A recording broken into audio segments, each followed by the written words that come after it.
ഹേ സിൻഫൈൽസ്, അപ്പോൾ എല്ലാവർക്കും ചാനലിൽ സ്വാഗതം. ഇന്നത്തെ സിനിമ അപ്ഡേറ്റ് അത് അപ്ഡേറ്റ് നമ്മുടെ ഓണത്തിന് ഏറെ കാത്തിരിക്കുന്ന ചിത്രമാണ് ഐ ആം ഗെയിം. ചിത്രത്തിൻ്റെ ട്രെയിലർ റിലീസ് ഡേറ്റ് വന്നിട്ടുണ്ട്. അതായത് ഇന്നേ ദിവസം വൈകിട്ട് 6 മണിക്ക് ചിത്രത്തിൻ്റെ ട്രെയിലർ വരുന്നതായിരിക്കും. അതായത് ദുൽഖറിൻ്റെ ബർത്ത്ഡേ പ്രമാണിച്ച്. അപ്പോൾ എന്തായാലും ഒരു കിടിലൻ ട്രെയിലർ കിട്ടുക തന്നെയാണ് നമ്മൾ പ്രതീക്ഷിക്കുന്നത്. അടുത്ത അപ്ഡേറ്റ് നമ്മുടെ പൃഥ്വിരാജിൻ്റെ ഗലീഫ് എന്ന ചിത്രത്തിൻ്റെ കാണുന്ന പുതിയ പോസ്റ്റർ റിലീസ് ചെയ്തിട്ടുണ്ട്. ഇവരുടെ ഭാഗത്തുനിന്ന് വരുന്ന എല്ലാ അപ്ഡേറ്റും നല്ല ക്വാളിറ്റി സ്റ്റഫ് നിറഞ്ഞ പോസ്റ്റേഴ്സാണ്. അപ്പോൾ എന്തായാലും ചിത്രവും നല്ല ഗംഭീര ചിത്രം തന്നെ ആവട്ടെ. കുമ്പളങ്ങി നൈറ്റ്സ് എന്ന ഹിറ്റ് ചിത്രത്തിന് ശേഷം നമ്മുടെ മധു സി നാരായണ സംവിധാനം ചെയ്യാൻ പോണ അടുത്ത ചിത്രത്തിലേക്ക് അദ്ദേഹം കിടക്കുകയാണ്.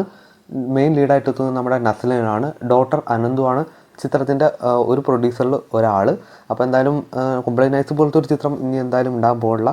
പക്ഷേ അതിനോടൊപ്പം നിൽക്കുന്ന ഒരു ഗംഭീര ചിത്രം തന്നെ പിറക്കട്ടെ. അപ്പോൾ ഷൂട്ടിംഗ് ഉടനെ തന്നെ നടക്കുന്നതായിരിക്കും.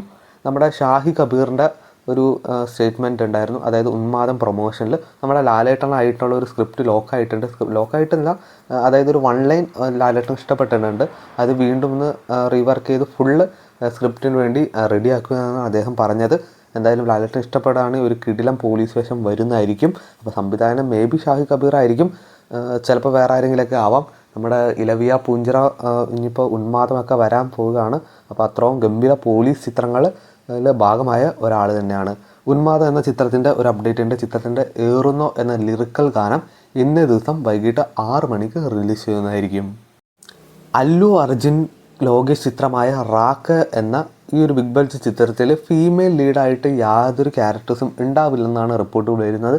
അതായത് ഖൈദി, വിക്രം പോലെ ലോകേഷ് ചിത്രങ്ങളിൽ ഉള്ളതുപോലെ ഒരു ഫീമെയിൽ ലീഡ് ഉണ്ടാവാൻ ചാൻസ് ഇല്ലെന്നാണ് റിപ്പോർട്ടുകൾ വരുന്നത്. അപ്പോൾ ഇതുപോലത്തെ OTT വാർത്തകളും സിനിമ വാർത്തകളൊക്കെ അറിയാൻ വേണ്ടി ചാനൽ സബ്സ്ക്രൈബ് ചെയ്യുക, കൂടെ സപ്പോർട്ട് ചെയ്യുക.